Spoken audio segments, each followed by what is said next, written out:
Allah Təbarək və Teala'nın gözəl adlarından biri də Vəhhab adıdır. Bu ad Qur'an-ı Kərimdə 3 dəfə işlənib. Vəhhabın mənası, yəni çox bəxşiş edən, çox əta edəndir. Buyururlar ki, bu adda biz diqqət eləyəndə görürük ki, 2 dənə xüsusiyyət olmalıdır ki, ta bu adı bir varlığa nisbət verək. Birinci xüsusiyyət odur ki, bu varlıq mütləq həmən o şeyin maliki olmalıdır, həqiqi maliki olmalıdır. Və ikincisi, əvəzsiz əta etməlidir.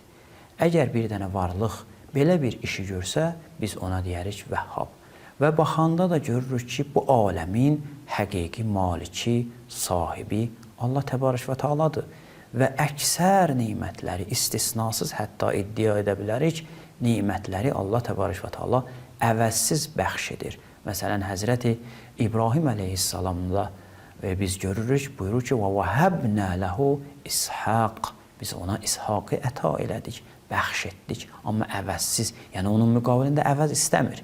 Deməli, Vəhhabın mənası bir şeyə malik olmaq və o malik olduğu şeyi qarşı tərəfə əvəzsiz əta etməkdir.